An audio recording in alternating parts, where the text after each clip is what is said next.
Coronavirus relief is becoming a real cliffhanger. Marketplace Morning Report is supported by Noom, providing an online evaluation and the tools to help people lead healthier lives through behavior change. More information at Noom, Noom.com. And by McDermott Will & Emery. CMS finalized new exceptions for value-based care arrangements. Learn what this means for your healthcare organization at MWE.com/SprintReady. From Marketplace, I'm Sabri Benishore in for David Brancaccio. So just to catch us all up here, for months there was no coronavirus relief. Then Congress finally passed a bill this week. Most people assumed the president would sign it, and instead he has denounced it, saying the $600 stimulus checks were ridiculously low and that the number should be upped to $2,000. The House will be in session today. Will Congress change the bill? Will the president veto it? Marketplace's Nancy Marshall-Genzer has the latest. House Speaker Nancy Pelosi has announced that Democrats will try to pass a bill today increasing the checks from $600 per person to $2,000, a number they'd been pushing for, which President Trump now supports. But that would require a unanimous vote, and Republicans will probably object. If they do, Democrats could hold another vote on Monday. The House and Senate could also be voting on another stopgap funding bill. If they don't, the government runs out of money and shuts down on Monday. Meanwhile, unemployment benefits for millions of Americans are set to expire on Saturday without an extension in the COVID relief bill Congress and the president are continuing to argue over. I'm Nancy Marshall-Genzer for Marketplace. Now, normally this time of year, we see hundreds of thousands of jobs appear out of thin air for a few months. These are temp jobs, clothing stores hiring to deal with swarms of holiday shoppers, bars, restaurants, hotels, too. It is like a holiday present to the economy. It increases employment and puts money in people's pockets. All of that this year has been blunted thanks to COVID-19. Marketplace's Mitchell Hartman explains. Stores and malls hired around 700,000 temporary seasonal workers in the fall of 2019.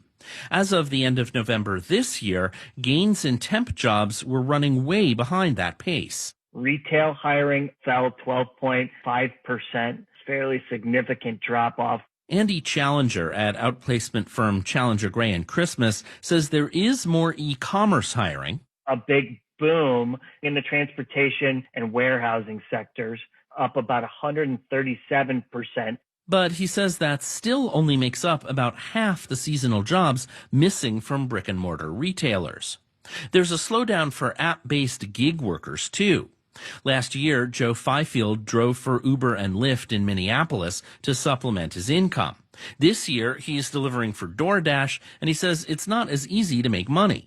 You spend a lot more time driving with an empty car. He says he's making about 20% less than last year. I'm Mitchell Hartman for Marketplace. Let's take a look at the numbers. The FTSE in London is down less than a tenth of a percent. Dow, S&P, and NASDAQ futures are all up around 0.2%. Dow future up 52 points. 10-year Treasury yield is at 0.942%. And Alibaba Group, China's market regulator, is launching an anti-monopoly investigation of that e-commerce giant. The company's stock is down 3% in pre-market trading. Marketplace Morning Report is supported by Bill.com. Over 100,000 small and mid-sized businesses count on Bill.com to automate and help simplify financial processes such as accounts payable and accounts receivable. More at Bill.com. And by GEP, helping transform supply chains with strategy, services, and software, including GEP Smart and GEP Next, AI-based digital procurement and supply chain platforms. And by Fidelity Investments, introducing Fidelity Income Planning, helping to build a plan for income that lasts. Fidelity Brokerage Services, LLC, member NYSE, SIPC. Earlier this year, at the height of the Black Lives Matter protests that followed the killing of George Floyd, there was a big push on social media for consumers to support Black-owned businesses. Many reported a big spike in sales around that time. Marketplace's Samantha Fields looks at whether that support for Black-owned businesses is carried over into this holiday season. Early June was a crazy time for Tiffany Griffin. Bright Black, the candle company she owns with her husband, was included on one of those lists of Black-owned businesses that went viral on social media.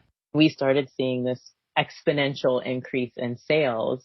At the time, Griffin thought it was a fad and that business would drop off again after a few days or weeks, but it didn't. It stayed really high. After that initial spike, the company somehow got on Beyoncé's list of Black businesses to support. Then there was a collaboration with HBO and another with Michelle Obama. But Bright Black may be an exception.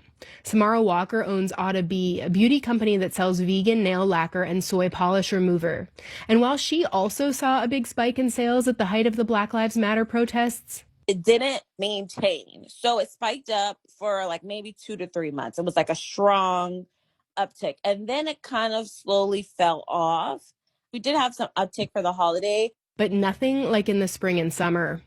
There's no data at this point on how Black-owned businesses are doing in terms of sales.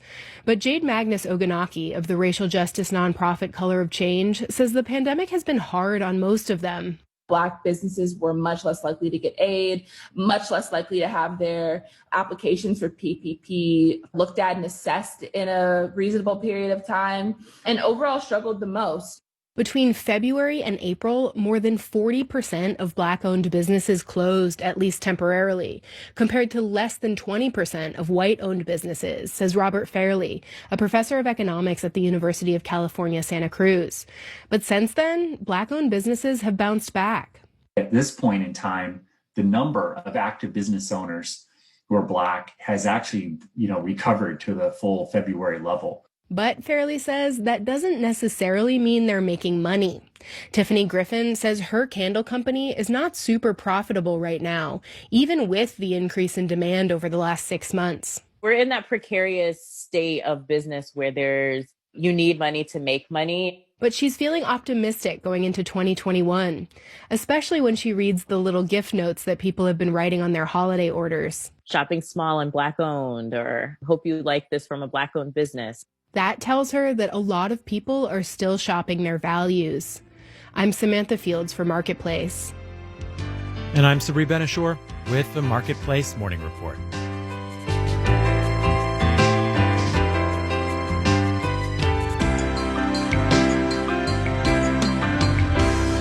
From 8 p.m., American Public Media. And you're listening to Morning Edition here on WNYC. Good morning. It's 48 degrees right now. Expecting some warm weather today, getting up to 62 degrees this afternoon. Cloudy skies with a 50% chance of rain this afternoon. Heavy rain and wind expected tonight at 7 o'clock. Let WNYC fill Christmas Day with holiday stories and festive music. Tinsel Tales starts things off at 10 with stories of the season. Then at noon, enjoy great music recorded live at Jazz at Lincoln Center, followed by timeless classics and rarely heard gems from across the globe, performed by Pink Martini. Check our full schedule of holiday specials at wnyc.org/holidays.